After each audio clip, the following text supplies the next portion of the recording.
hello, YouTube, and wherever else this goes.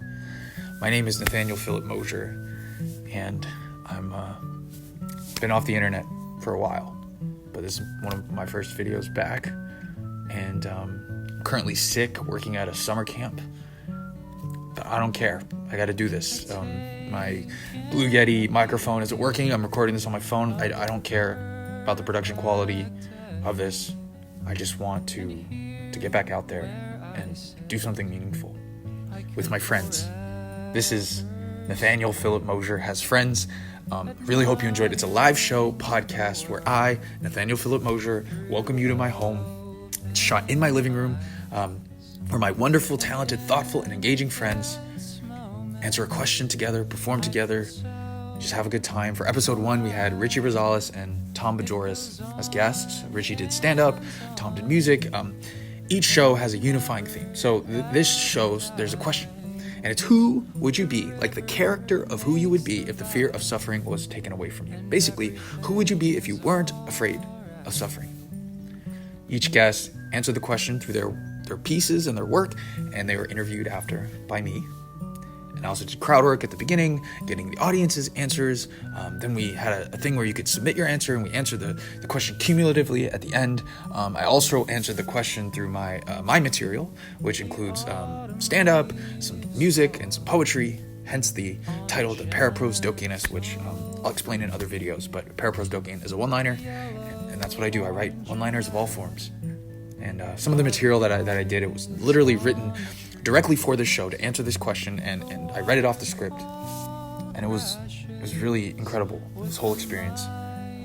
All of my friends were amazing, insightful. I learned so much about people that I already knew, that I learned about them from, and just the answers they gave blew me away, and it was a truly remarkable, touching experience for me and everybody involved. And eventually this show will be everywhere, cut up, and I'm going to release the podcast in little bits and pieces, and, I'm just going to get out there. I really want to give this a shot. I've been performing for years and had so many shots, and I was afraid.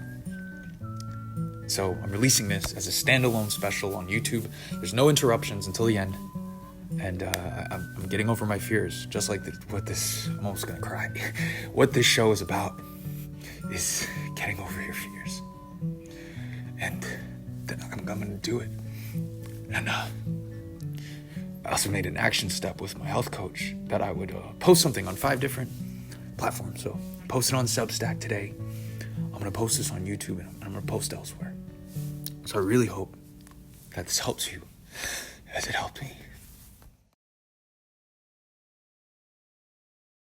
Just a few housekeeping rules. Nathan said there's no intermission, so if anybody needs to use the restroom, raise your hand and use this toilet over here, or forever hold your peace. Forever hold your pee, not, okay. Try. Oh my God, I didn't know I could do that. Okay. You can be a stand-up. She's a comedian. I'm Joe Moisan. Okay. You can be a sit-down. Sit-down, Please. Shut up. Okay, cell phones, comedian. please put them on silence. And I think Nathan, we've already asked people in the live audience to sign the form. If they don't want their face in the video, then, too bad if you didn't sign it. But, I'm gonna sell those later. The other thing is, we would definitely ask people not to record if possible. The show. Somebody else is recording it. Somebody is very professional. Professionals. There's also photographers and everybody. I went to a show where Joker showed up in Nathan's show, and I started recording, and he called me out. So I had to delete it because I guess he was practicing for Netflix. Nathan's not practicing for Netflix yet, but One day. For YouTube. What else, Nathan? Oh. Okay. My mother is here. She actually had a couple of falls, unfortunately. So, I know I don't want to hold applause if people, feel like clapping and stuff like that. But I just want to give a preempt that my mother's here. She's not feeling well, but she's a strong woman and she's going to recover from this. Yes. So your laughter and your good energy, and that's what this is about. Yes, and my brother is also here, and my friend Doris, so they're gonna be helping me out so that I could take care of my mother while I'm watching the show. I'm always, multitasking. That's what women are, right? Man, just one track mind. Sorry. Okay, so I think with that in mind, I want to give it up to the performers. Again, please enjoy the show, and thank you very much for everybody's support, for everybody who's here. I know you were using those, the twins. They've been friends with Nathan forever, and they're always here to help. We've actually known Tom. Greg and I have known Tom even before Nathan was born. So that's how long we've known him. So anyway, thank you. I knew Tom before I knew you. Oh, sorry. Welcome to the show. Yeah.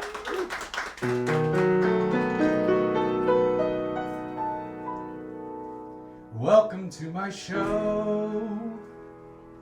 Welcome to my show. Hopefully I'll share with you some things that I don't know. Welcome to my show. Welcome to my friends.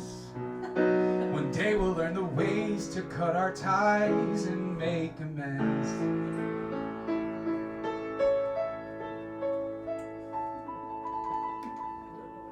Welcome to your show. Welcome to our show. Hopefully in time you'll spend with me, we both will grow.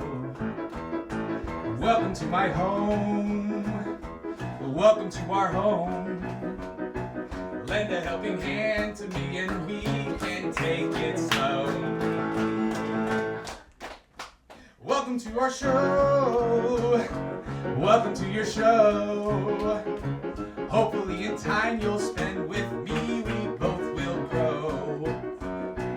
Welcome to my home. Welcome to your home.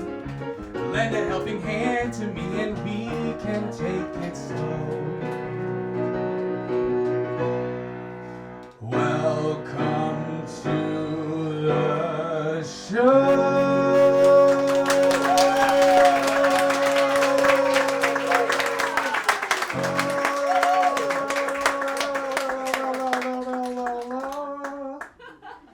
Give it up for Tom Bajoras. Again, it's because my mother was supposed to help out with this part, but she cannot even hold herself. All right. Give it up for my mother. Give it up for Tom. So, tonight's show is about suffering. Who's suffering? No, anyway. Tonight's show is about suffering, and the premise of this show, it's called Nathanael Philip Mosher, that's me, has friends. A show where I, Nathanael Philip Mosher, welcome you to my home and my wonderful, talented, thoughtful, and engaging friends. Right? So tonight we have Rosales. Yes. One of my best friends who I've known since I was 19. All right? And he was 12. We have Tom Bajoras, who just played the piano. Yes. Tom literally knew me before I knew how to know, because I was unconscious and I was a baby. He knew me when I was inside my mom's womb. So he's been a huge, his face is just, yeah. I've known him for, He's also your godfather. He's also my godfather. Give it up for that. Yes.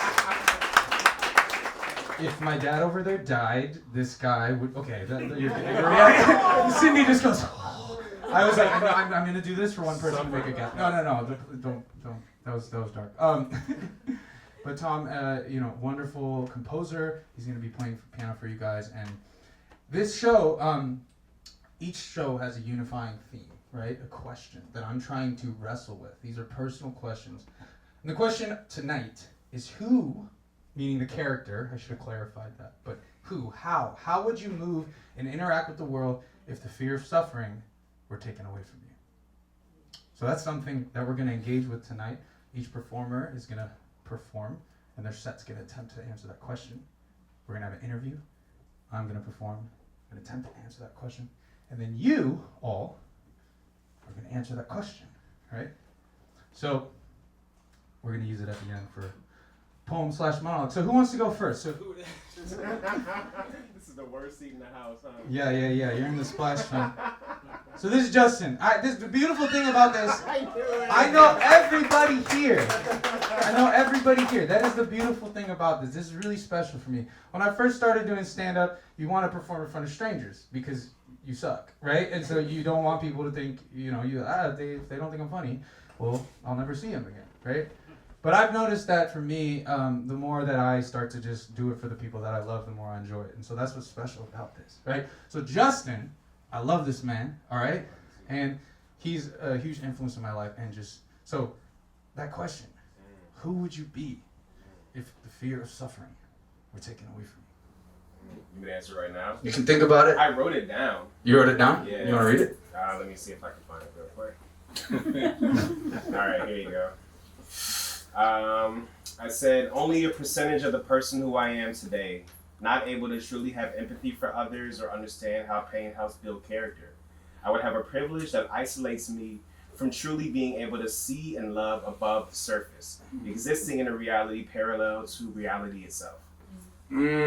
So that suffering is allowing you. Yeah. Suffering itself is allowing you to feel life more deeply. Yeah. That's amazing. Give it up for that. Yeah. Yeah. Now this question has some open-ended, connotations, right? Like, what does suffering mean? What does fear mean? What does it mean? And so that's something that I've been grappling with, right? Especially, as a Christian, what it means to not be afraid to take up my cross, right? So, Shon, I've known this guy since I was 6 years old. We're 22 years strong, man. 22 years strong. One of my best friends. Give it up for Shon. I love this man. We used to play with our imaginary friends.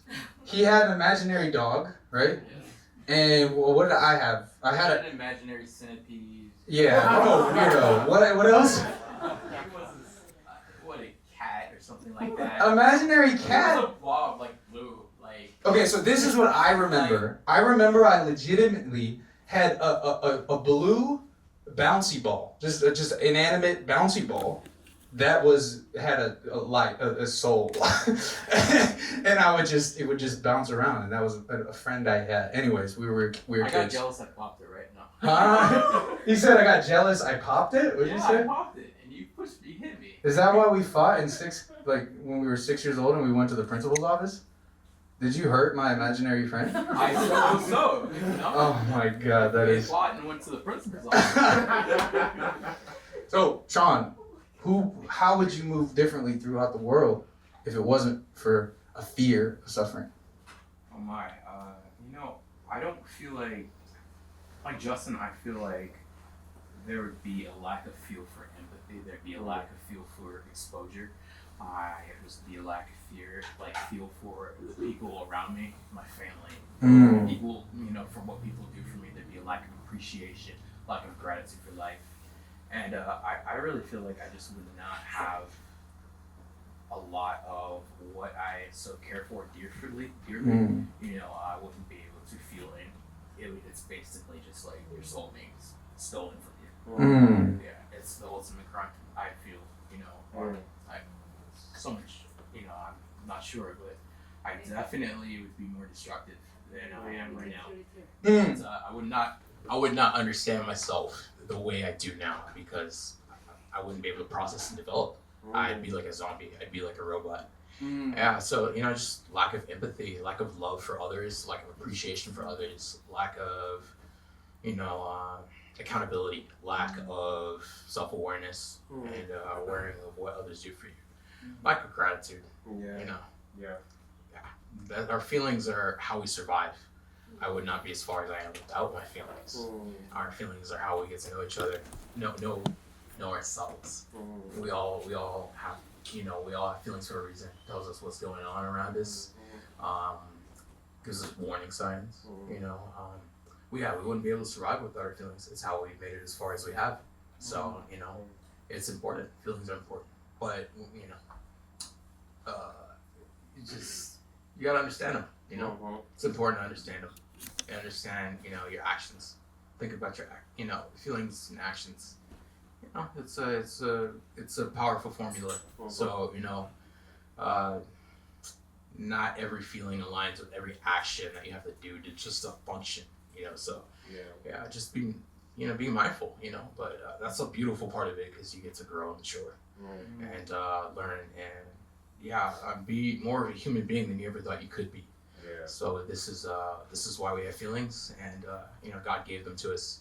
So, you know, yeah, I'm proud to have feelings. Yeah. Thank you, Shon. Amazing answer. All right, we can do maybe one or two more. Let's get someone in the spillover seat. She sits down. No, I'm just kidding. You're in the splash. You're not in this. Well, I mean, if anyone wants to go over there, but Liam. Yeah. Liam, give it up for Liam. Liam. So I actually met Liam through. You're gonna have to be loud because I can't reach over there. I met Liam through chess. Yeah. We play at a place called Tanner's, and yeah, I mean, I met so many people through chess, which sometimes brings about great suffering. Sometimes in the chess game, I am suffering. All right, in my position, but definitely it's important. So what about you, Liam? I think the only thing this takes away is fear itself. Like, it doesn't take away suffering. It doesn't take away the actual feelings of emotion that you have. I think it really just takes away fear itself, and I think fear itself is fear of suffering, because anything you are going to fear harms yourself. So I think a person that I'd be without fear would almost be someone that takes no risks and almost it takes away all my inhibitions in terms of trying to become the best version of myself. I don't think it takes away from the pain that I've felt. I don't think it would take away from the pain that I do feel through everything, and I almost feel like I would feel more pain because of the lack of fear. But that wouldn't take away from the amount of things that I would experience and how full my life would be. Extended beyond that fear of like not getting to the school I wanted to, not winning a certain chess game, or just kind of, I feel like my life would be a lot more full without the fear, and it could lead to even worse things in terms of like even harming myself to the point of like not being around anymore, because there's so much theory of like if you don't feel pain, then you won't like, or if you're not afraid of pain, then you're more likely to like do something that could harm you to the point past that. But I don't think it would take away from any sort of suffering that I would experience. It would just be, my life would be full, but it would be a lot more dangerous. Get over, Liam. Well, a question is an invitation to an adventure, a quest, right? And so that's what this show's about. And so our first guest, yeah, he's a wonderful piano player. You've already heard a little bit from him. And he's just such a big influence on my life, and not just through music, but through mentorship. And so our first guest is Tom Bajoras.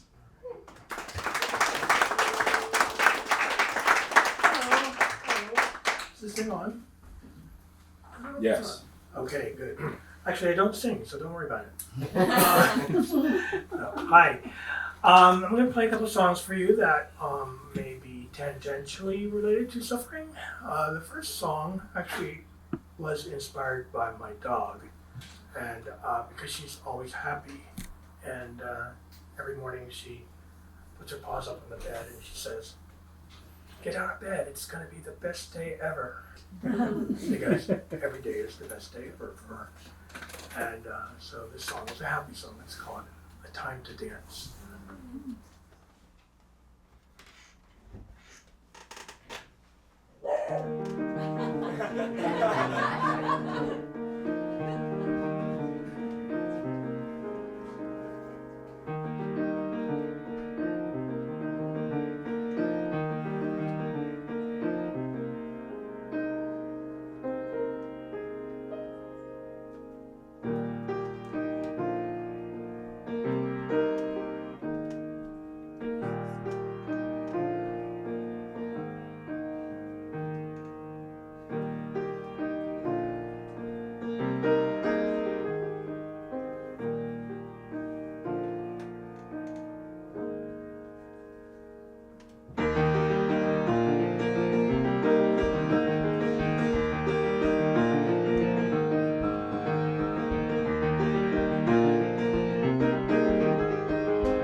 The next song is kind of the exact opposite.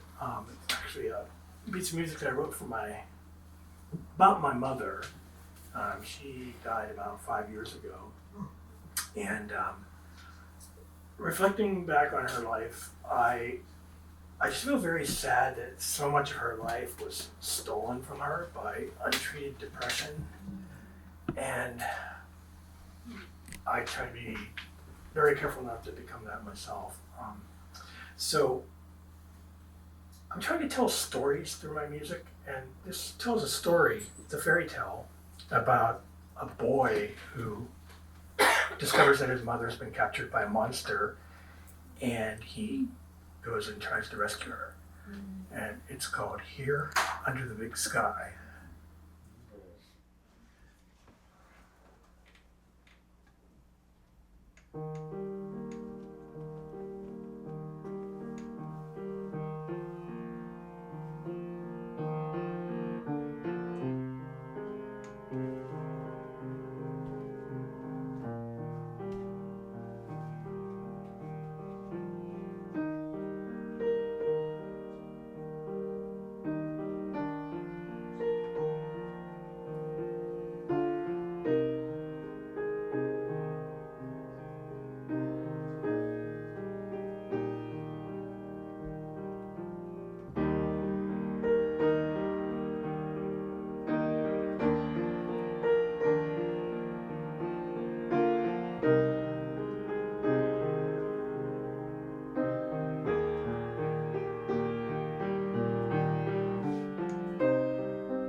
So I have one more. And this one, a couple of years ago, a good friend of mine who's a very talented filmmaker came to me with this idea to make a music video about LA street art. And Los Angeles has a lot of amazing street art. And if you like just do a Google search for street art or murals, you'll find thousands of them. My roadie is working hard. So my friend went around LA and just took pictures of street art everywhere, and I took the pictures and I put them in a loop, and as I watched the loop over and over again, I tried to create a narrative around it. And as I was doing it, I realized I was actually writing the story of my own experience in Los Angeles. I've lived in Los Angeles for almost 40 years. So, you know, LA and I have been through a lot together. And I have a confession. I love LA. It's far from perfect, but you know, it's like a family. It's like it's got its problems, but it's family. So this song goes out to all the talented street artists and muralists of LA, and it's also my personal love letter to LA. It's called City of Dreams.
have a QR code too.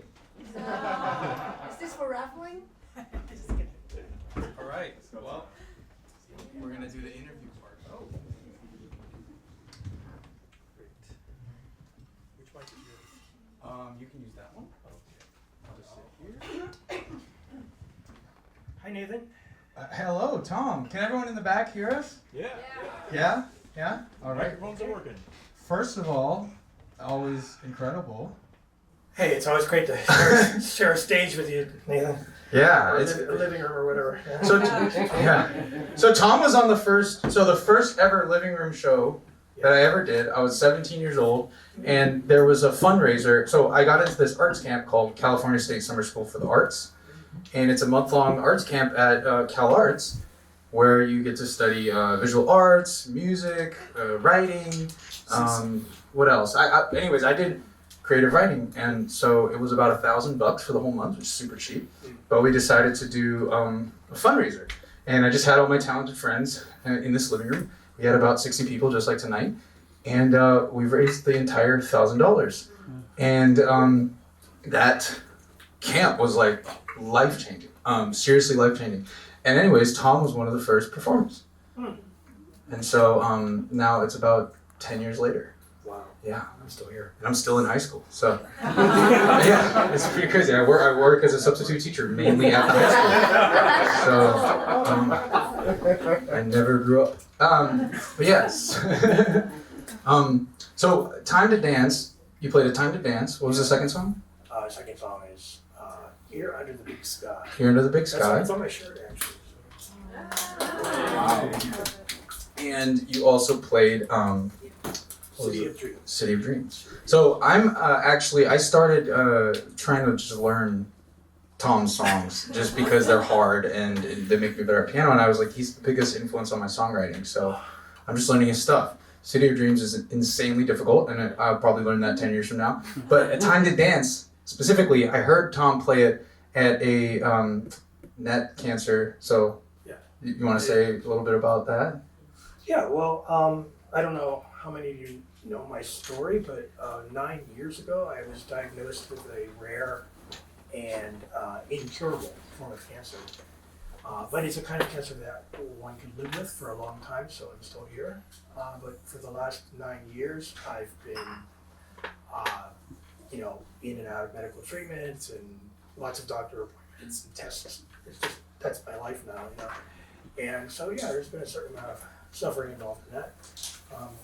The thing that I got a chance to play at was there's an organization called LACNets, and my wife Lisa here is she basically runs the organization, and they put on this event, and I got to share my music and my stories.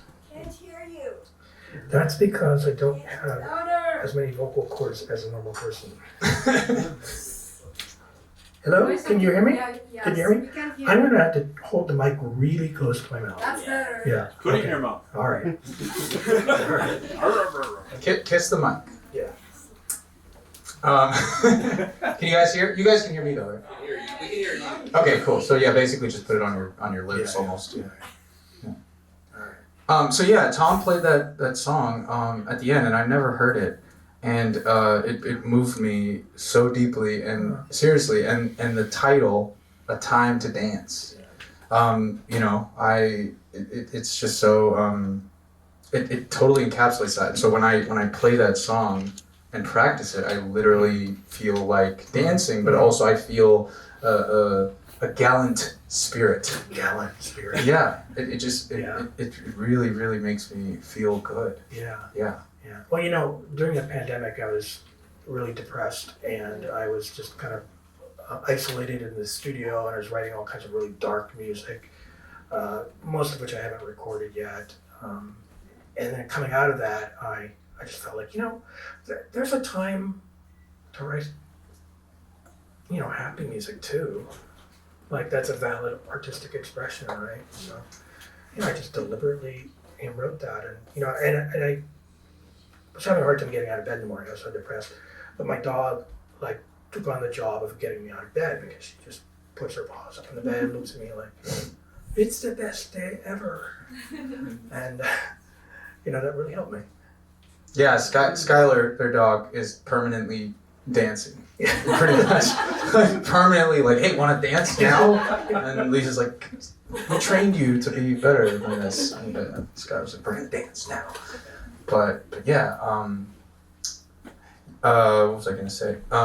Yeah, so how has it been, trying to write, happy songs or trying to transmute what it is? I mean, you've shared a little bit about, like, I remember one time at your concert, you have Sorrow and Joy, 2 songs, but you have this chord right in between, right? That's not quite minor or major. And so you've dabbled in this sort of liminal space many times with your music. Yeah, suffering is just part of the human condition. We all suffer, and it's not so much about how do you avoid suffering.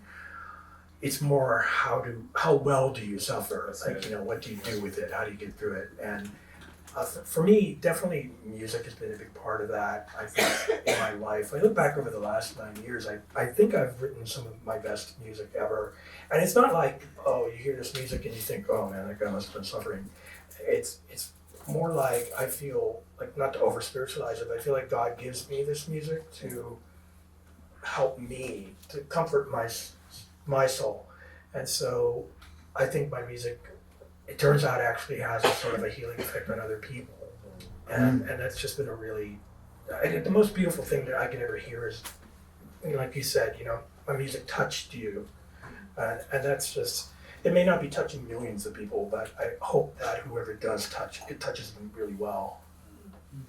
Yeah, I mean, it certainly impacted me by myself. And I read a book on writing from Kurt Vonnegut, and one of the concepts was just audience of one. Like, pick one person in your life that if you made them proud with the writing you do, then that's okay, right? And so for me, for him, his sister, if he made her laugh with his writing, then he knew it was good. And for me with music, if you like the song, then I'm okay with it. Seriously. And when you would email me back, like, I'm working on your song in the studio, and I'm like, I'm vibing out to it. I'm like, yes, now I know this song is good for me. It's good enough for me. And so you're that for me, for music. Seriously. That's cool. So, all right, so we'll wrap this up. How would you answer that question? Well, I think that if I was not afraid of suffering, well, first of all, it sort of asks the question, am I afraid of suffering? I mean, I don't know if that's really, of course, I prefer not to suffer, but it's something that's going to happen. Like I said, it's inevitable. And I just think that, I've learned a lot actually over the last 9 years about how to suffer. And I don't mean like, how does one cause suffering, but more, how does one handle suffering? And it really, I think, for me, has deepened my appreciation of beauty. When I first came back from the hospital, the first time I was in the hospital, Lisa and I were going for a walk around the neighborhood, and I saw a flower. It was like some ordinary kind of flower that I'd probably seen a million times before, and I just went, wow, look at that flower. It's amazing. And I want to have more of that in my life, and I think that suffering has actually allowed me to be a little bit more aware of beauty around me and to be more patient with people too. Because, if I'm sitting there in a car and the guy in front of me is like, he's texting or whatever, and he's not going at a green light, I don't know, maybe he's just got some really bad news. Maybe his mom is in the hospital, I don't know, So just try to be a little more, empathetic with people. I don't know if that answers the question. I think it totally answers the question, because when you say patience, it hit me, because patience literally means long suffering. Yeah. That is the etymology of the word. And so, just the idea that you can cultivate patience. And so to welcome suffering as a way to cultivate patience. So, well, thank you for playing your music, and as always, give it up for Tom. Yes.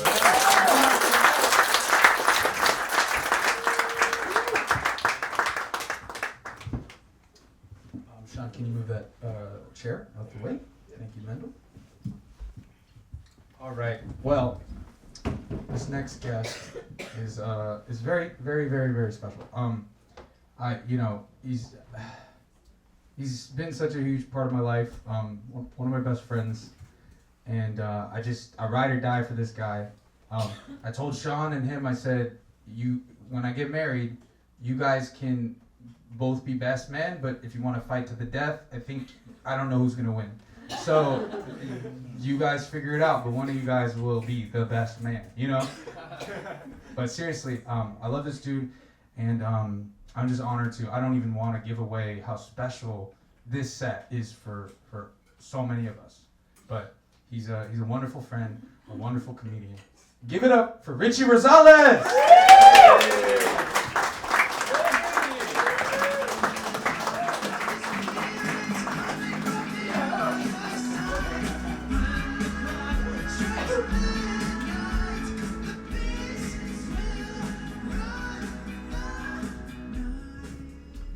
What's up? How you guys doing? Another hand for Nathan for just hosting this whole thing.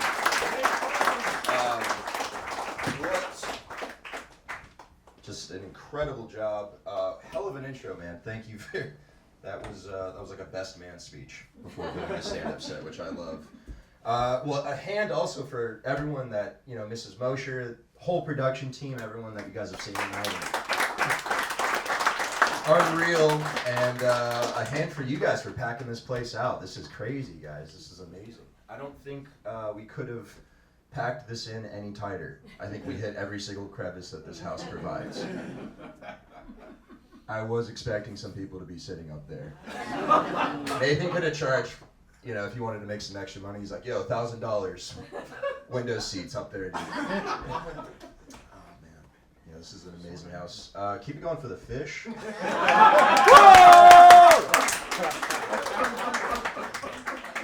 Nathan just low-key has prehistoric fish that went extinct, and we think they're gone, but they're right here.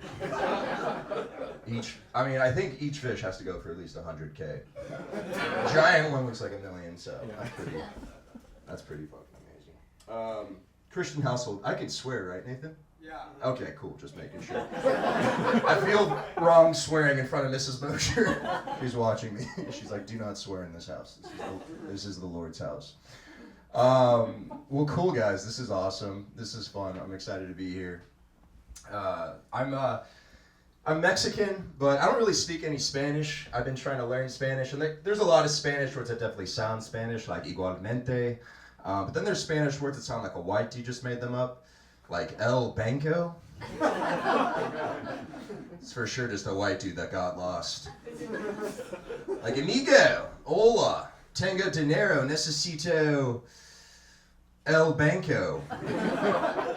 El Banco, sí. Wait, that's a word? Sí, El Banco. How do you say burrito? Burrito. Holy shit, I'm fluent. I got this. It's funny how another stand-up comedian will tell you that you bombed. They'll never say you bombed. They'll just be like, was that all new material? You're like, that was my best 5. They're like, I can tell it's ready for late night. You're ready to go. Weirdest feedback I've ever gotten from another stand-up comedian. I was at an open mic. I got off stage. Dude comes right up to me. He's like, all right, man, I'm going to tell you why you just bombed. I was like, I feel like I had a pretty good set. He's like, you didn't. Here's why. He's like, your face is too symmetrical. I was like, run that by me one more time. He's like, your head's a perfect square. People are so focused on that, they can't focus on your stand-up, so you gotta address that up top. And a week later, he quit comedy, never returned. Best part about that is, like, in this dude's mind, he's like, I'm never coming back to stand-up. But before I leave, this dude's gotta know this shit. This is vital information. You guys ever follow someone on Instagram and then they follow you right back as you guys are still standing face to face and they just go through your Instagram like it's like a job interview? They're like, it's your dog? Yeah, it's a sick dog, dude. It's your family? Yeah, it's a sick family, dude. It's your girlfriend? It's my ex-girlfriend. Condolences, she's hot as fuck there, dude. Yeah, man, I used to have a life coach, of course. Has anyone ever had a life coach in here? One of my best friends, of course. Thank you. Keep it up for Nick for just having the bravery to say he had a life coach. I've asked that question so many times. First person to ever actually admit to having a life coach. Thank you, brother. Yeah, I used to have a life coach, and I was always trying to figure out like what the difference was between like a life coach and a therapist. And I kind of figured out like a therapist will take you through your emotions, past and present. A life coach is just a fucking hype man. Like a life coach is just a therapist for bros.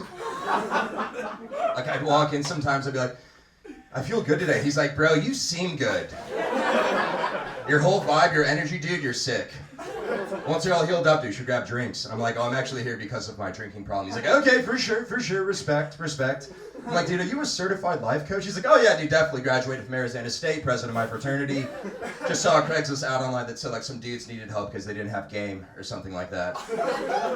I'm like, oh, I'm struggling with like depression and drinking problems. It's a little bit more complex than that. He's like, it sounds like you don't have game, dude. Let me help you with that. I got you. Yeah, man. I do acting, and does anyone do acting in here? Sounds good, guys. Thank you very much. Oh, okay, there we go. Yeah, I do acting, and I overheard another stand-up comedian one time, and he was like, man, I can't stand actors. Points to me, he's like, Rich is the only normal one I've ever met. Which just makes me think, like, what kind of actors is this dude running into? You know what I mean? Where he just goes up to one of them and like, hey man, how are you? Like, how am I? Yeah, dude, how are you doing? Not great, man. I got a family member that's not doing too well right now, so we've been taking it day by day. Like, oh my God, dude, I'm so sorry. If there's anything you need. And Scene, thank you so much. That's for an audition I have coming up for Law and Order, so appreciate you letting me run that by you. You know what I mean? That was really fucked up. Get the fuck out of here. Dude, just get the fuck out of here, man. And Scene, I actually also have an audition coming up for Law and Order, so thank you.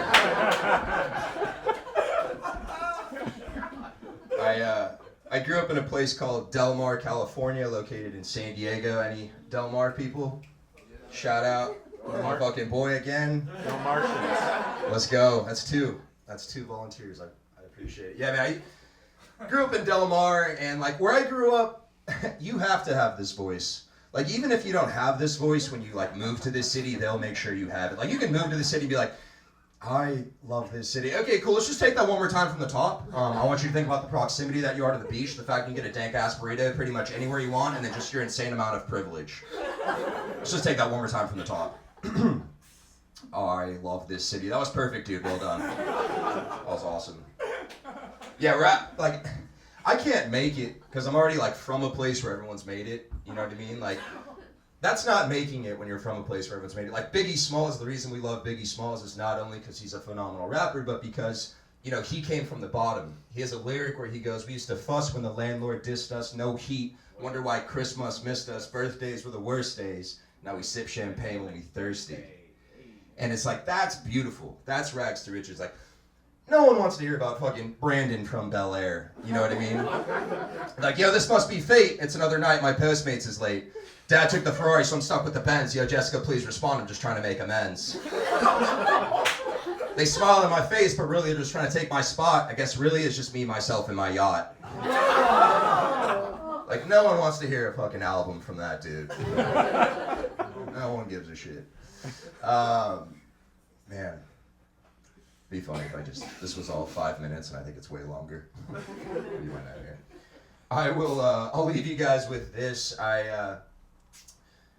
If it's not wildly apparent, I'm a bro. I have a lot of friends that are bros, and like they will like always introduce me to like their friends, and sometimes you gotta get vetted by like the alpha bro, which is always like a fun experience. You know what I mean? Like they'll be like, yo, this is my buddy Rich, he's with us, he's cool. And he'll be like, oh, he's cool? You're cool? And I'm like, yeah man, just coming to hang out. I'm like, we'll see about that. You're stranded on a remote island, you only got a day's worth of food and water, but you find out there's a small natty ice shop opening up somewhere on the island. They're doing carne asada tacos for their grand opening. Do you hunker down, wait for help to arrive, make that food and water last as long as possible? Or do you go and search the natty ice? I'd go and search the natty ice. Okay. You just found out Jessica's parents are out of town. She's throwing a fat rager. But you've already committed to going to Sarah's. How do you tell Sarah you can't go? Go to Sarah's for the first half, finish off at Jessica's. You're at a fat rager, you're talking to the girl of your dreams. Things are going super well when out of nowhere, your buddy who you came here with yaks all over the couch. How do you stay in the conversation? You don't. You make sure your buddy's all right. You get him out of there. Give your number to the girl, and if it's meant to be, she'll call you. No one's ever answered that question correctly.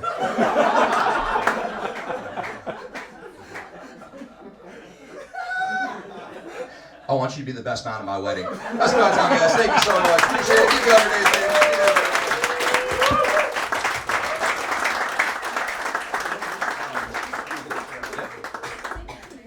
Give it up for Rich!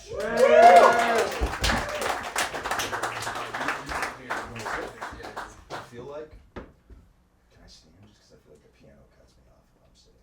Oh, you're having a good point. Very tall. Yeah. Any short kings in the house? Make some noise. Does that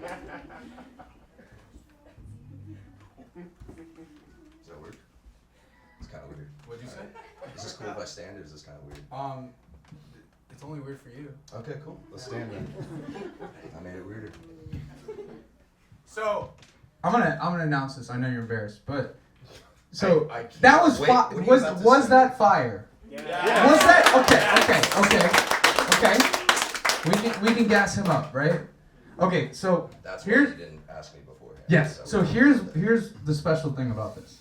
So Rich calls me and he says, I want you to produce and be like the creative director of me doing stand-up specials, correct?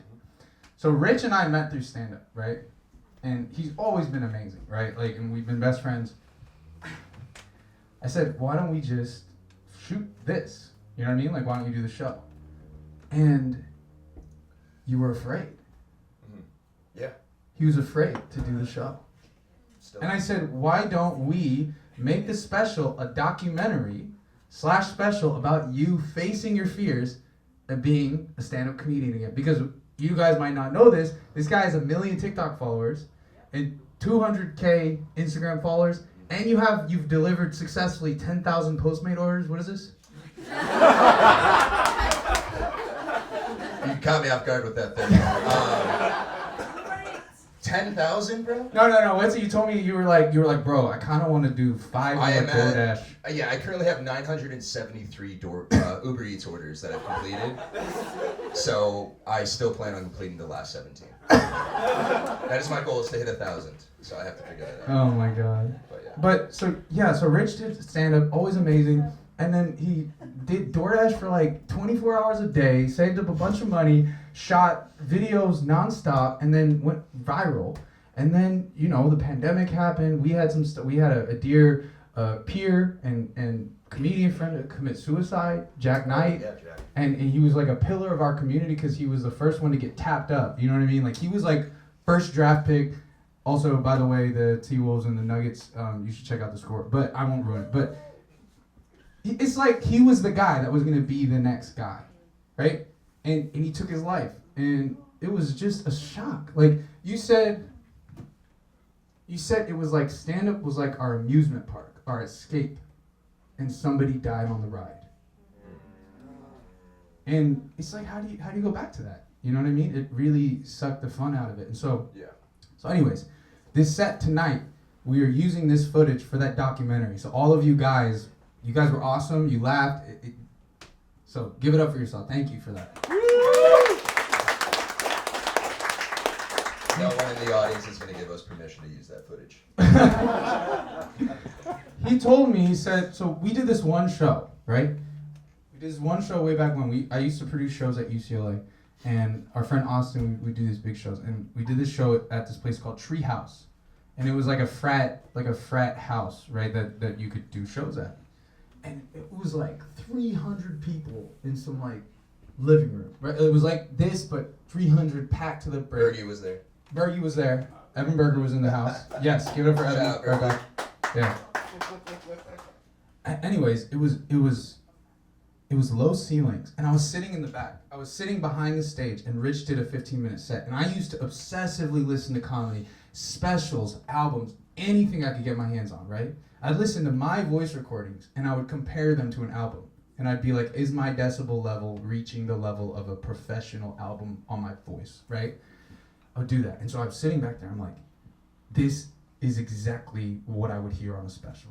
Like the way he like rode the wave of the audience, it was just everything was in sync. So I told him after that, and so you said we want something that like Treehouse. Yeah. It's this. Yeah.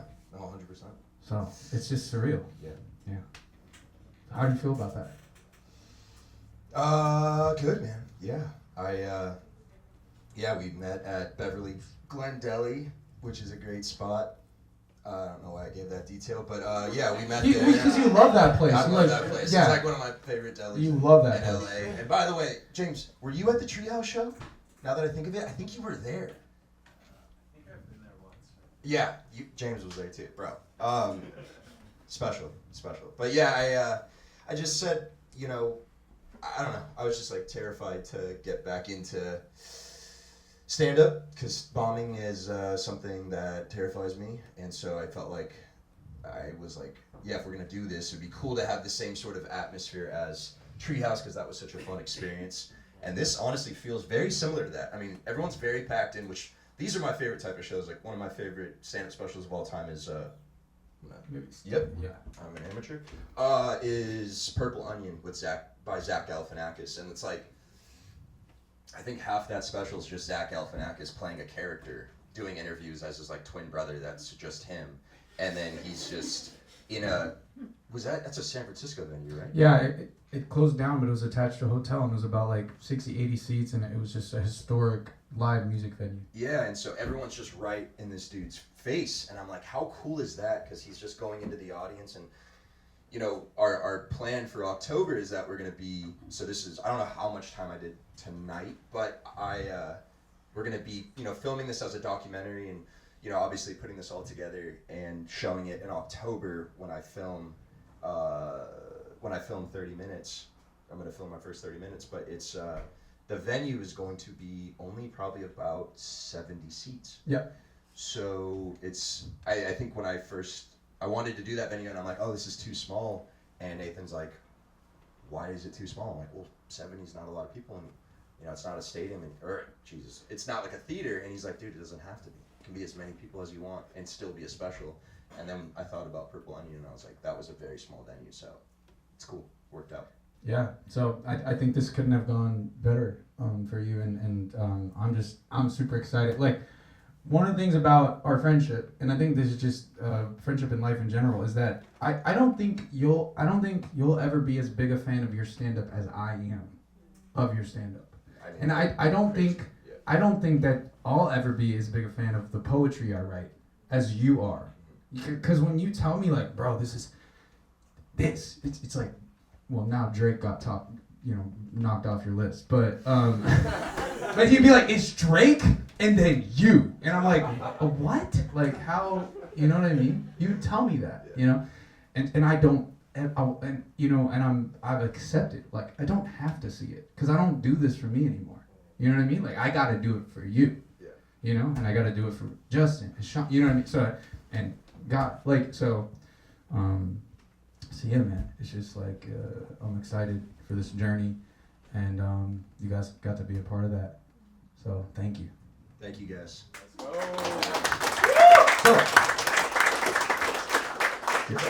So to wrap it off. Yeah. Your answer. What's the question?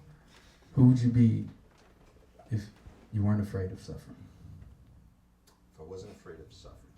Jeez, I should have prepped this. Okay. If I wasn't afraid of suffering. I'm overcomplicating this. I think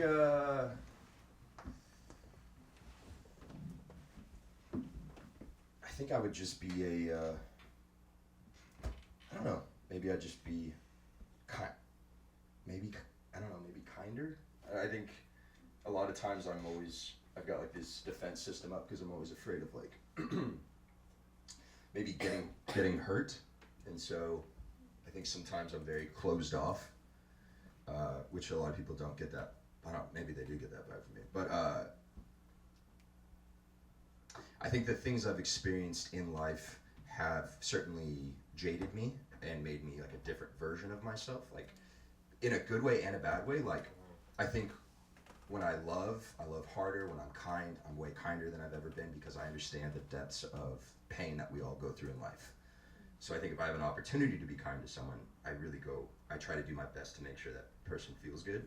But I think at the same time, I have like a natural foundation of trying to avoid pain in my life. So I'm constantly living in a lot of fear. So I think that's really the only thing that would be different if I wasn't afraid of suffering. I think I would just probably be smiling all the time and running around and whatever, saying hi to people and stuff. So I just don't do that. But I guess I'm on my way, kind of. So that would be the answer. Well, I'm excited to Here we go for Nathan, guys. We'll be going for Richmond.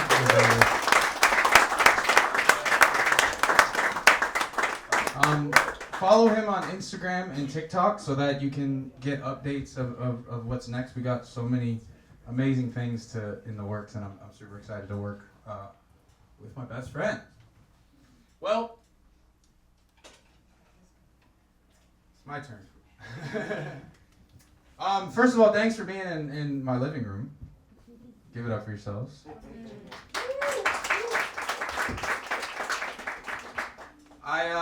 It's actually crazy. We did this house is beautiful, right? Yeah. We actually did a lot of renovations on the house. This is crazy. A little while back, we had like a huge termite infestation. We had to redo this whole living room. Well, actually, they told us it wasn't termites. It was carpenter ants. You guys ever get carpenter ants are way worse than termites because carpenter ants just won't stop building furniture.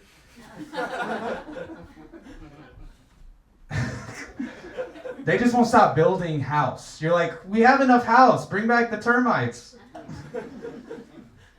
All right, this next joke is on the piano. Hold on. Oh, wait, there's already one there.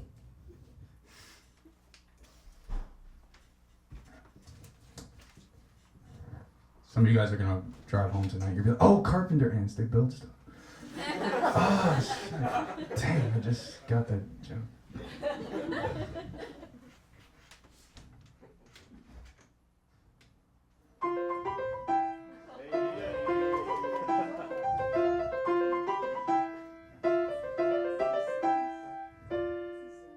I think Vanessa Carlton took her song too seriously and actually walked 1,000 miles because no one knows where the hell she is now.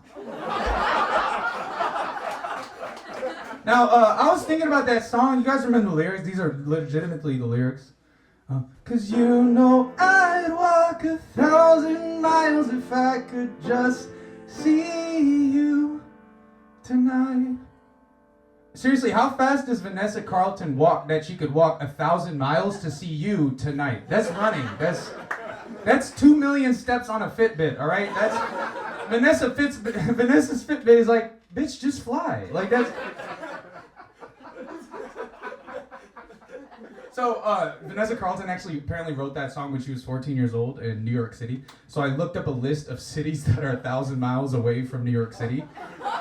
Minneapolis, Minnesota, Meridian, Mississippi, Des Moines, Iowa, and Tampa, Florida. What pedophile did Vanessa Carlton meet in Tampa, Florida, who was so amazing that she would walk to Tampa, Florida? Or did she mean that, like, if she could see you tonight, then she'd proceed to walk 1,000 miles in a different direction?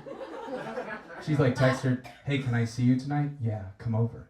Hold up. I just need to walk to Des Moines, Iowa real quick. Okay. Hey, I just got back from Des Moines, Iowa. Can I come over? Dude, it's been 2 months now. I've moved on.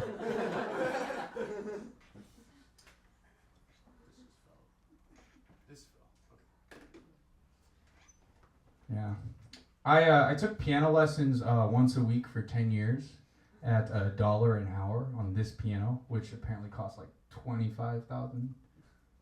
Dad, how much? Almost cost us our marriage. Yeah. It was 18,000. Anyways, that joke cost. That was a $38,000 joke. So, on behalf of my parents, you're welcome. That's right. No holds barred comedy. That's what I'm giving you guys. I'm making fun of Vanessa Carlton from 2002. I'm working on telling the truth, no matter the consequences. And seriously, like there are certain things that I'm afraid to say, right? Be real with you guys, like. But you know, if I'm gonna do comedy again, I gotta tell the truth. Like I'll tell you guys the truth. I read Elon Musk's biography, and like it was helpful. And I was like afraid to tell people that because I didn't want people to think I was anti-Semitic. Like seriously, I was afraid to tell. Cause like I'm not anti-Semitic. I just read the book to learn how to make more money, which some anti-Semites would say makes me Jewish. So that's not anti.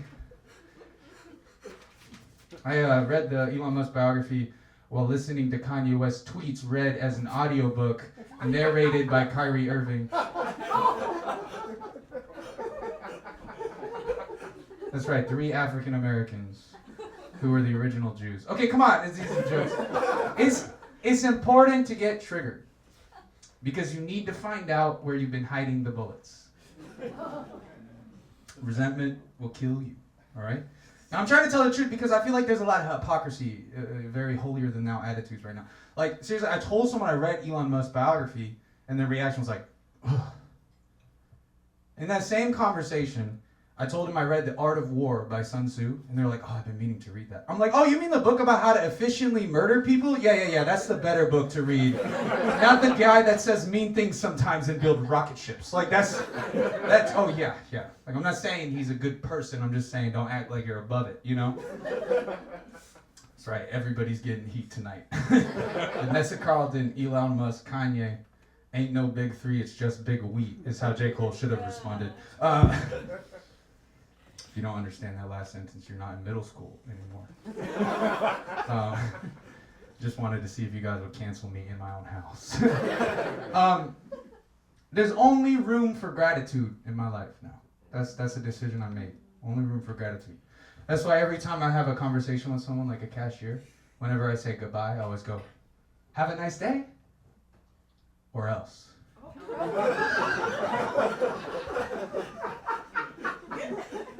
Or else I'm coming for you. You and your family. Everyone better have a nice day. Because I got called by Jesus. This is true. Got called by Jesus to be more like him. All right? Now, he also called me to tell jokes. This is a weird thing. Jesus is true. Jesus once said, a physician is there for those who are sick. And then Jesus did a kickflip. And the disciples were like, sick! No, you're so sick, Jesus! All right. That took me 10 years to do. Okay. That's right. But today's a little bit interesting for me. I'm coming out today as a Christian comedian. That's what I'm coming out today. But I don't know if I identify as a Christian comedian because I don't want to like appear as corny. I identify as a man who's called to be more like Christ, but in like a more sort of corny way. You know what I mean? This is true. Okay, so I struggle with 2 things as a Christian comedian. All right, I struggle with 2 things. There's 2 things as a Christian comedian that come for me. First one is cursing. Cursing. Do I curse or not? And being dirty. Now, cursing. Here's the issue. Oh, it sounded like I brushed off that. Okay, well, I'll get to the being dirty. But cursing, here's the issue. It is written, do not let any unwholesome talk come out of your mouths, but only what is helpful for building up others according to their needs, so that it may benefit those who listen. So, I wrote this joke, and it's about a curse word, but I think it's edifying. And I don't know if it works unless I use the curse word. So I'm going to try it with you guys, and you guys can let me know if it was edifying. Okay, this is the joke. It's really dumb. I realized my new goal in life is to be that motherfucker. Because I was thinking about it, like, is motherfucker a good thing or a bad thing? It's like both, right?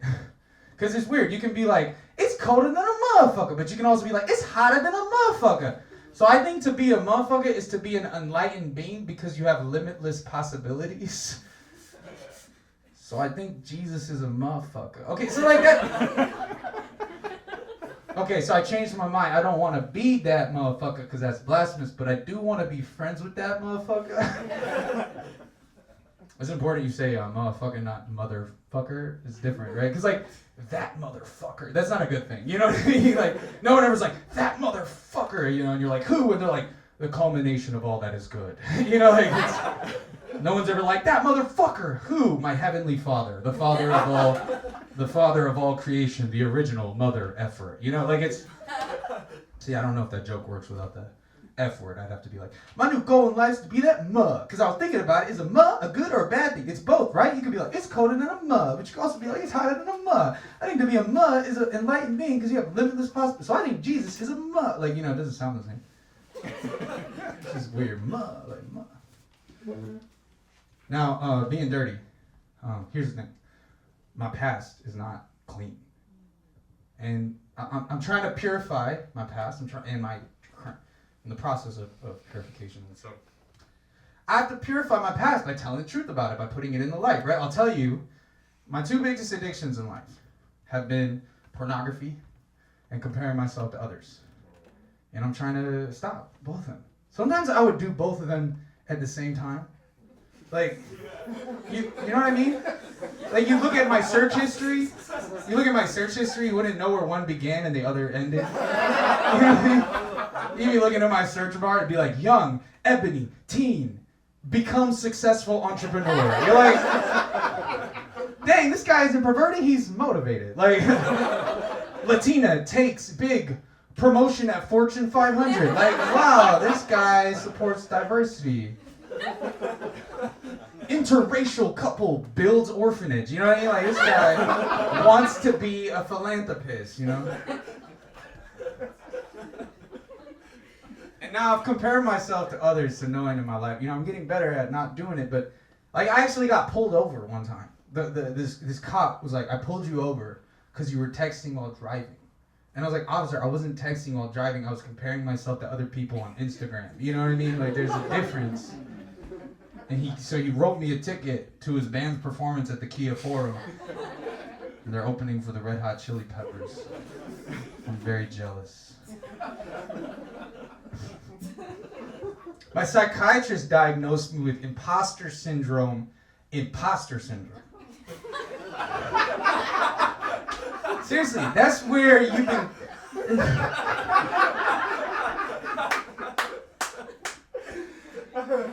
I'm serious. Okay. Oh, this condom fell off. Okay. Unprotected jokes. Okay, so...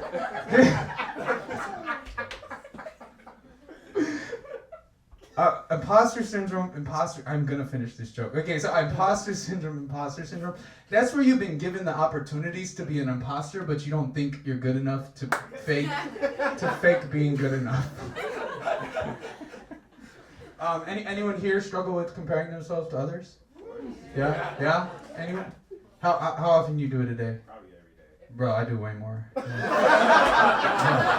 I do it every minute, bro. What are you talking? I do it every second. Every second I'm comparing myself.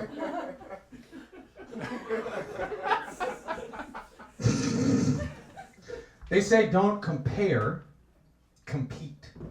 All right, that's what I've been living by. So I joined a recreational basketball league. And what I learned is that I'm not good enough to recreationally compete in the sport of basketball. My new goal is to get injured at every pickup basketball court in the country. No, I got cut in high school. And I'm still trying to make the team, so if you guys know when tryouts are, I think I still got a shot. I think the truth is I should have done musical theater in high school, but I was too busy playing sports. But I was getting benched, but I would still use that as an excuse. If High School Musical was about me, I would have been like, Coach, are you sure I can't audition for the big school musical coming up? He's like, you're definitely not playing. You're definitely on the bench. Are you sure you don't need me? What if we're up by 30? Even if we're up by 30, I'm definitely not playing. In fact, Vanessa Hudgens is actually cheating on you with the starting point guard, so I thought you should know that. Now get out of my face. You're cut. I think the problem is I don't know how to trash talk unless I have a microphone. You know what I mean? That's my issue with that. You have to trash. in real life, when I try to think of trash talk, I just think of the worst things to say. Like I start attacking their character. Like it doesn't work. Like during the pandemic, I was playing a lot of basketball with these high schoolers, right? And they would be trash talking me while they're playing, and in my head, I would just start trash talking their future.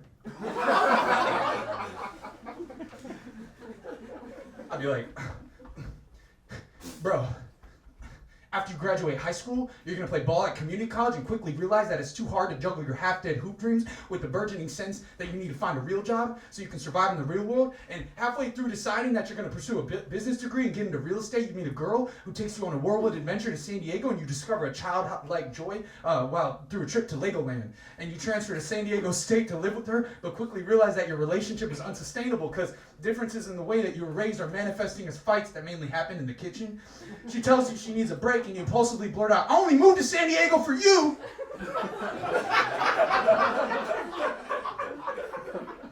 And she takes this as a slight on the integrity of the relationship and moves out the next day. And you move back home and start to deal with the resentment you have towards your parents, while a fledgling depression turns into an unresolved anger and drive that you're just now learning how to integrate into the game of basketball.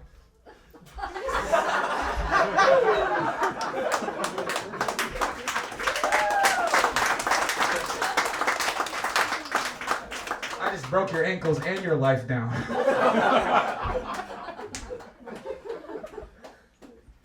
I started playing a lot of basketball during the pandemic because you could get outside and exercise, right? And I ended up hiring this trainer, and he started teaching me basketball. And I saw him at the park. He was training this 8-year-old, and he was like, "How much you charge?"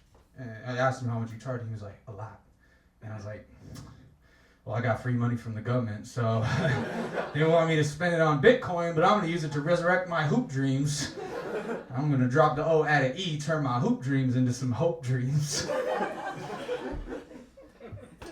And it's true, I started to get pretty good. Like, I was starting to learn moves, and I was playing with these high schoolers. And let me tell you, there's no better feeling than when you do a nice move and a nice finish at the rim, and you hear some 16-year-old in the back go like, "Oh, I see you." And you're like, "Man, I'm finally seen." Oh,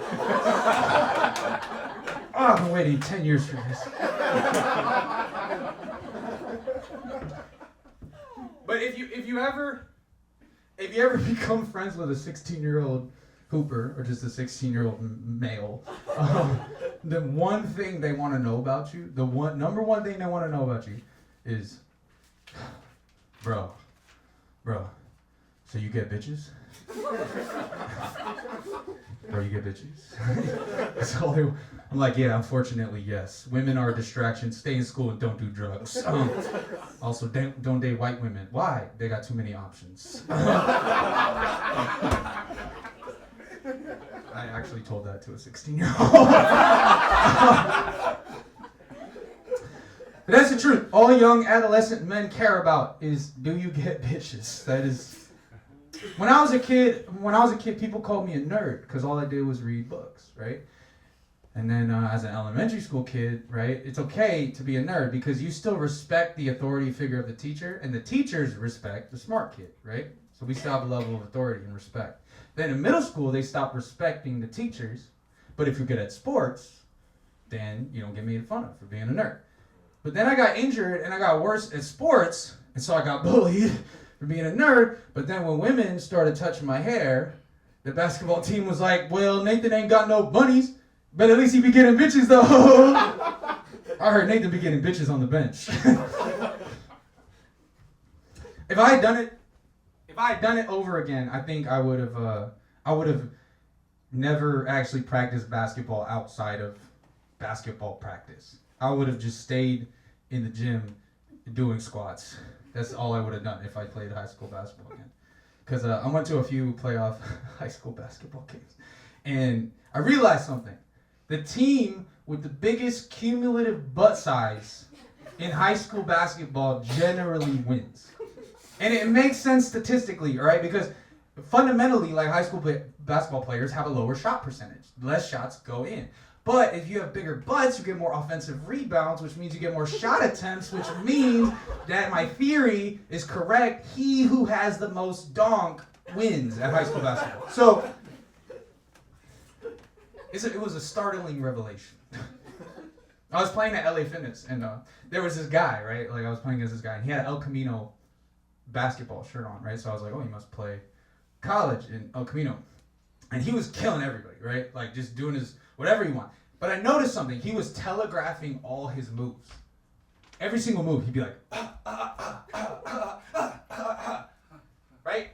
But I couldn't guard him because he was stronger than me, you know what I mean? So I told him, I was like, you know, you're telegraphing your moves, and if you're playing college basketball, like, you should stop doing that. And he's like, but it works. And I was like, yeah, at LA Fitness, you're playing JUCO. Like, that's not, it doesn't work. It just works because, but I realized it's a great metaphor for life and dealing with temptation.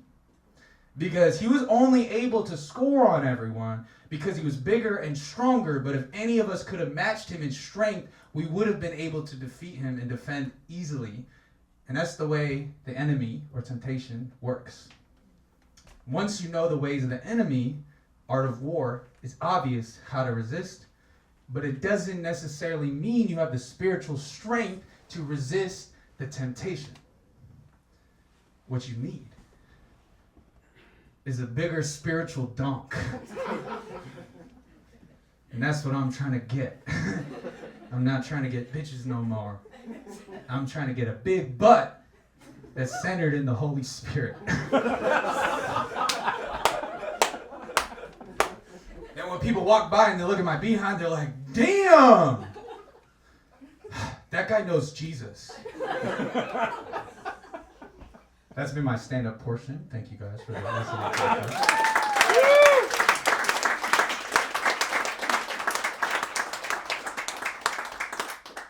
Now, I'm going to play some songs for you guys. All right? Let's check the time real quick. Okay. Sorry, we ran a little bit over, but bear with me. Okay.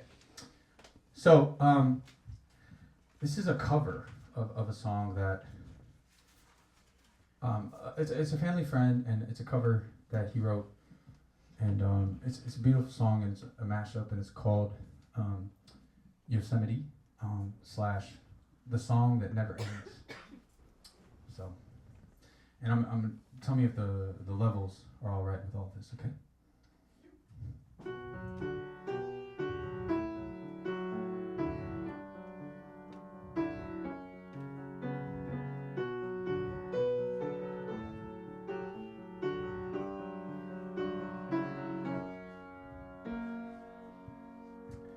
I take in the beauty of a perfect day, and here where I sit, I could forever stay, admiring the world through open eyes.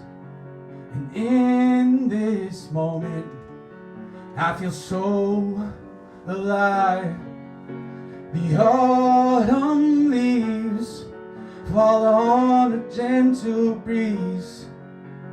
Yellow, orange, and red are the colors on the trees. The waterfall crashes with a mighty roar. And here on earth I found heaven's door. 'Cause this is the song that never ends. It goes on and on as long as this world spins. Some say it's about destiny, but I don't know, I can only sing, oh yeah.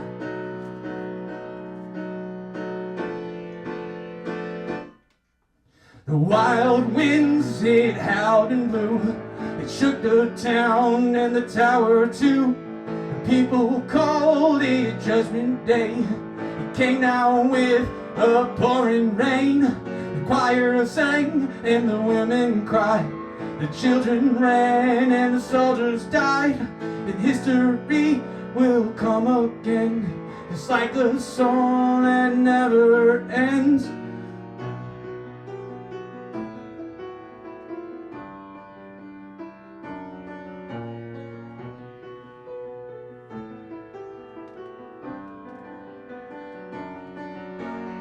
this is the song that never ends. It goes on and on as long as this world spins. Some say it's about destiny, but I don't know. I can only sing, oh yeah.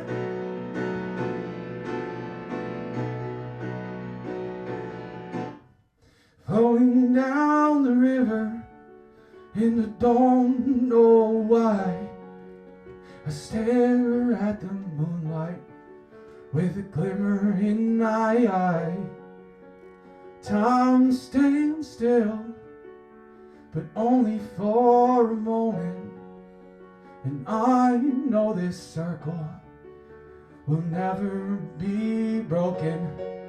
It goes on and never ever dies. The river made the valley, and everything is alright. 'Cause this is the song that never ends. It goes on and on as long as this world spins. Some say it's about destiny, but I don't know. I can only sing, oh yeah.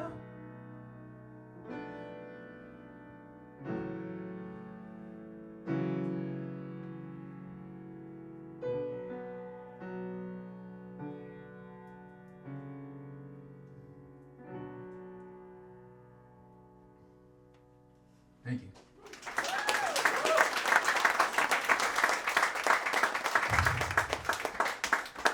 This song is very special for me. I'm going to bring up for this next song Tom Bajoras again.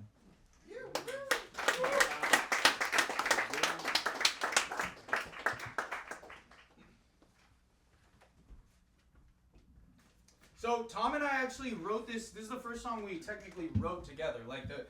I wrote the lyrics and the melody, and I shared a bunch of songs with Tom. He's like, a lot of your songs right now are using the same chord progression. And I said, I'm getting a little bit stale. So I said, can I give you the song and the spirit, and you know me, and you write the song as if it's just on the piano and the melody and everything, and let's see what we get. And it's just a tremendously beautiful thing to be able to do that. And so this is called Back in High School.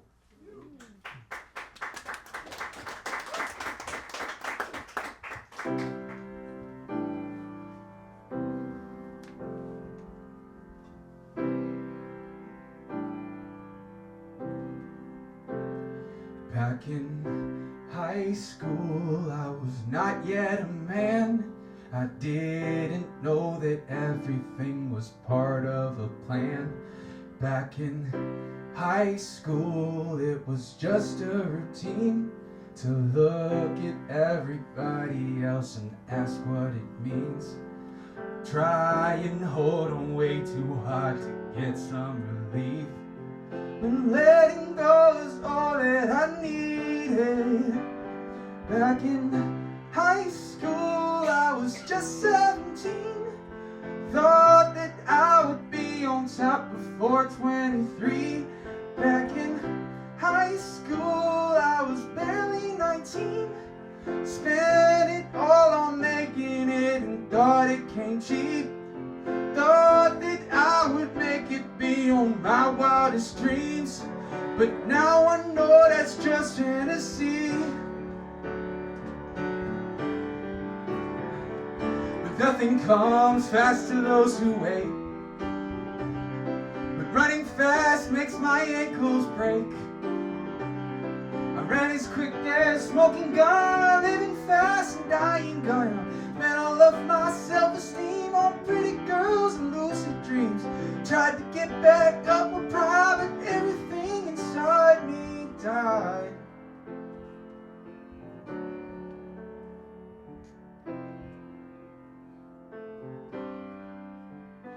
After high school, I got caught by a dream.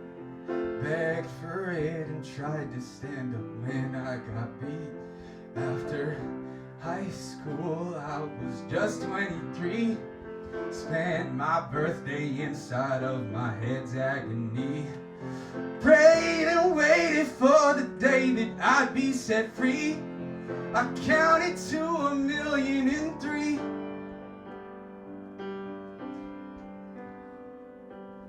When When you reach your dreams, you realize your arms are a little bit longer now, just long enough.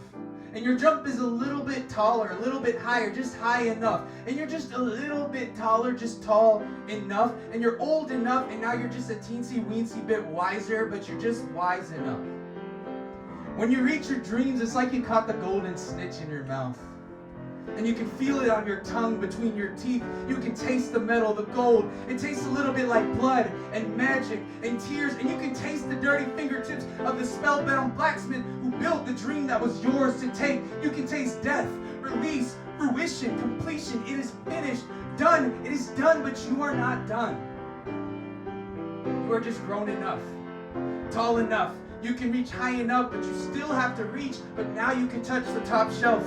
You don't need a stool or mom's help or dad's permission or a harebrained scheme to reach the cookie jar. No more tiptoe, no more wobble and fall, no more balance creeping slowly on the broomstick ready to jump. When you reach your dreams, the cookie is so delicious in your mouth.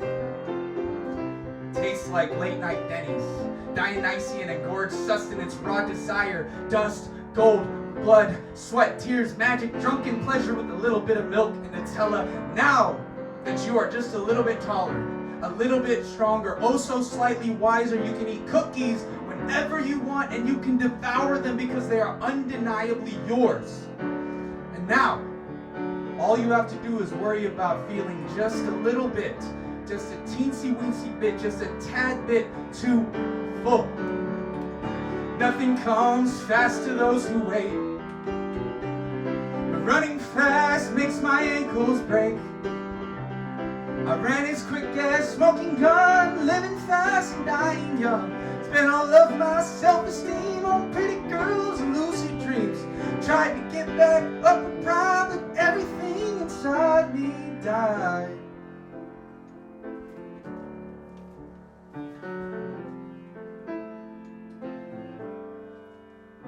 After high school, I was just 25.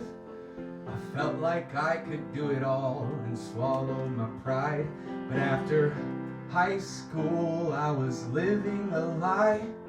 Gave all that I got up to the man in the sky. If I trust in him, I swear I'll know I'll be fine. My darkness can't sit still in the light.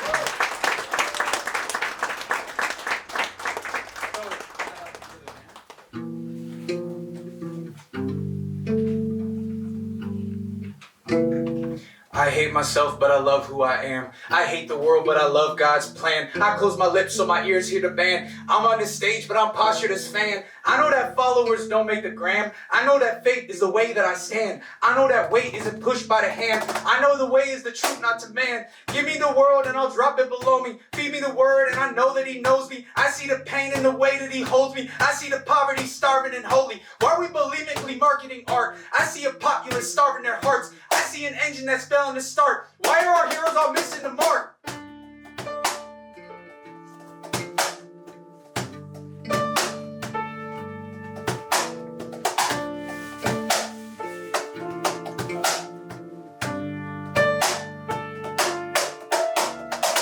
Heights that they fly to so far. Hit it, then spill it, then crack into stars. I want the cosmos to fill up my arc. When I depart, don't need resties to part. No wonder idols get broken before us. Wanna be all-knowing, then he ignores. Why are we preaching with no cross to bear? Going to sunlight at rain isn't fair. I'm tired of acting like wheelchairs walking. Tired of acting like moaning is talking. Tired of acting like speeches ago when people are dying from life they don't know. I got the way and the truth and the light. They spayed and neutered the soon to be bright. All of this sugar just fattens a calf. We started to half on the way we went back.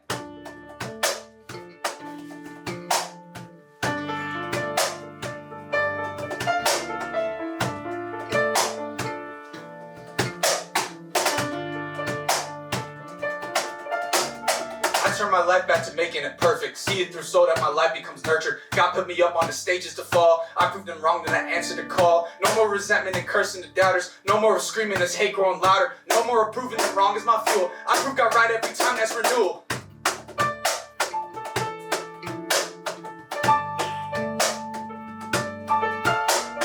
No more resentment and cursing the doubter. No more screaming of hate growing louder. No more proving them wrong is my fuel. I prove God right every time, that's renewal.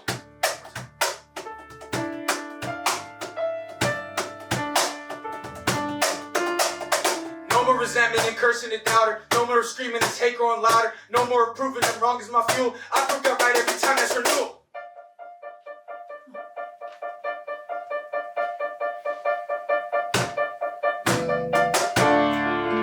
Tom on the keys. Levi on the cajon. Nemo Williams on the bass. Gary East on production. Jason on the camera. Callie on the camera. Levi on the sound and camera. Rosales for being my best friend and performing. And give it up for all of you for making this night possible. So, here are some of your answers to that question. Who would you be if the fear of suffering were taken away from you? I would be bold. I'd be Bobby Fischer. That's you, Liam. And Jordan in the back. Evil Knievel or a member of the cast of Jackass. All right. Steve-O. Only a percentage of the person who I am today not able to truly have empathy for others or understand how pain helps build character. I would have a privilege that isolates me from truly being able to see and love above the surface, existing in a reality parallel to reality itself. I would be happy and shining so bright. I would be incredibly outgoing and loud. I would be okay. And I would accept my life as it is and see it as incredible. I'd be Mother Teresa. I would be a praying mantis. My connections with people would be more fulfilling. I would be a contestant on The Amazing Race. Go do that, whoever that is. Do it. I would be more popular. I would be Buddha. I would have asked out more people. Go ask out people. Come on, after this show, this is your cue. I would be someone who gives away everything I have and always speaks honestly from the heart. Do that. I'd be a thrill seeker. I'm there with you. I'm scared of a lot of things and I'm trying to do that too. I'd be unstoppable. I could run faster, not worrying about setbacks and pain. I'd be weightless with no baggage of effects of walking, timid, trying to navigate highs and lows of mountain and valley living. I could learn lessons through joy instead of suffering.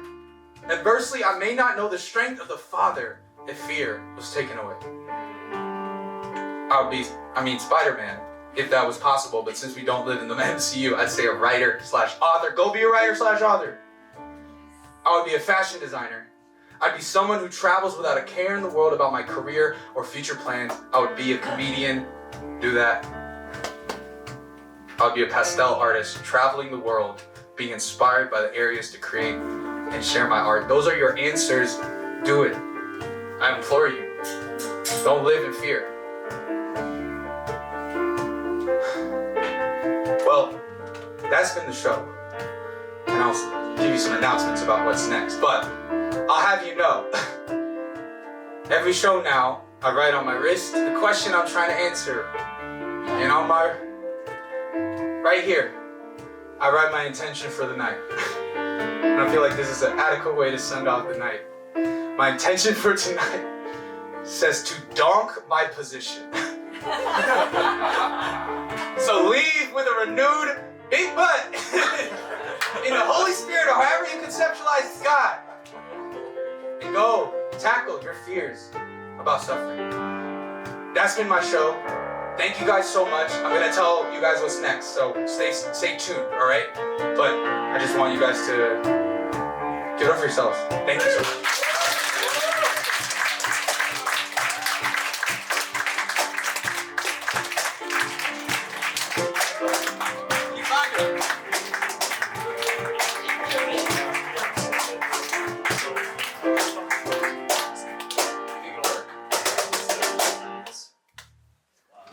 Let's go! we made it through. I really hope you enjoyed this. Thank you for watching. If you want to support, subscribe to this channel. There's going to be lots of stuff coming really soon. Support my Substack. Subscribe for free. Find out where I'm going. Send me an email. Those links are in the description. But, you know, if you want to pay, I need the help. Comment with answers to the question. Interact. Say what you think.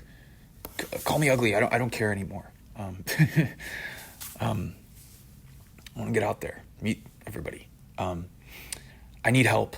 I'll be honest about that. I need money and manpower. This costs a lot to produce and to put out there and to edit, and I can't do it all alone. I just don't have the time and manpower to do everything that I want to do, and I want to make things with my friends. I just have such a better experience when I let everybody do what they're good at. And so there's Venmo, Zelle in the description. I believe YouTube allows donations, which I'll try and figure out how to put as well.